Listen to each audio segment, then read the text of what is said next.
Hi was எல்லாருக்கும் வணக்கம். இன்றைக்கி நான் எடுத்துருக்கிறது என்ன சமையலுக்கு எடுத்துருக்கேன்னா தட்டைக்காய். இந்த தட்டைக்காய் வந்து நம்ம எப்படி பொரியல் செய்யலாம் அப்படின்னு நம்ம பார்க்கலாம்.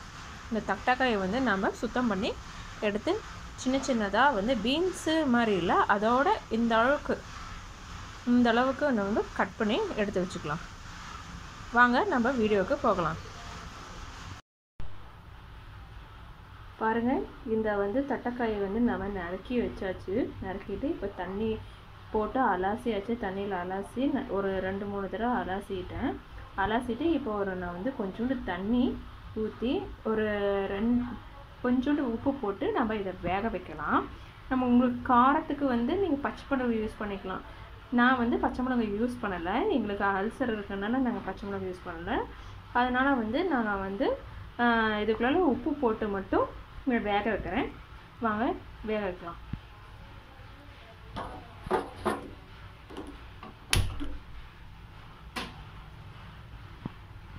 உப்பு வந்து கரெக்டாக பார்த்து இது பண்ணிக்கோங்க, ஏன்னா தண்ணி சுண்ட வேக வேக வந்து உப்பு அதிகமாகிடும். அதனால் பார்த்து நீங்கள் போட்டுக்கோங்க.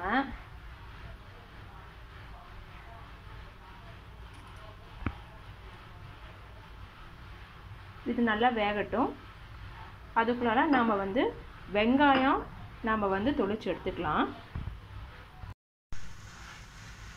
இப்போ பாருங்கள், அந்த தட்டைக்காய்க்கு வந்து நம்ம என்னென்ன போட போகிறோன்னா சின்ன வெங்காயம், வரமிளகா. உங்களுக்கு காரம் எந்த அளவுக்கு வேணுமோ நீங்கள் வரமிளகா யூஸ் பண்ணிக்கலாம்.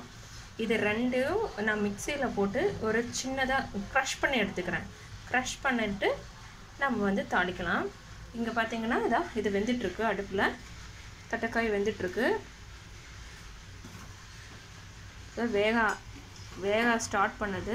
வெந்ததுக்கப்புறம் நம்ம தாளிப்பு பண்ணிக்கலாம். பாருங்கள், நான் வந்து அந்த வெங்காயம் வரமிளகா வந்து க்ரஷ் பண்ணி எடுத்துருக்கேன். இந்த பருவத்தில் தான் நம்ம க்ரஷ் பண்ணணும். எண்ணெய் நம்ம ஊற்றியாச்சு. இதில் நம்ம வந்து கடுகு போட்டுக்கலாம். கடுகு வந்து ஒரு ஸ்பூன் கடுகு போட்டு,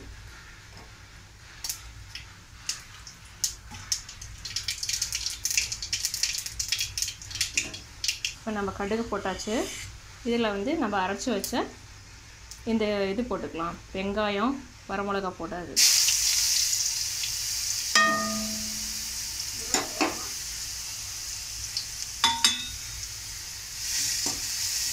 இது நம்ம நல்லா ஃப்ரை பண்ணிக்கலாம்.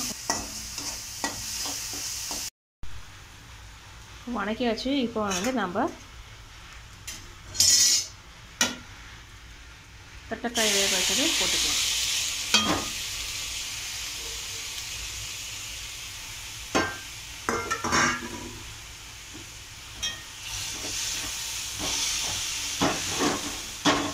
இது நம்ம உப்பு போட்டு தான் வேக வச்சுருக்கோம். பார்த்துட்டு அதுக்கப்புறம் உங்களுக்கு உப்பு கம்மியாக இருந்துச்சுன்னா நீங்கள் திரும்பி போட்டுக்கோங்க.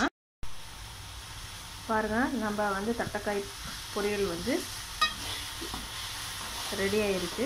இப்போ நம்ம வந்து பச்சை மிளகா போட்டு கடுகு போட்டு மஞ்சத்தூள் போட்டு எப்பவுமே நம்ம செய்வோம். அதுக்கு பதிலாக இந்த மாதிரி நம்ம டிஃப்ரெண்ட்டாக நம்ம செஞ்சுருக்கோம். நீங்கள் ட்ரை பண்ணி பாருங்கள். உங்களுக்கு பிடிச்சிருந்ததுன்னா சப்ஸ்கிரைப் பண்ணுங்கள், ஷேர் பண்ணுங்கள், கமெண்ட் பண்ணுங்கள். தேங்க்யூ. நம்ம அடுத்த வீடியோவில் நம்ம பார்க்கலாம்.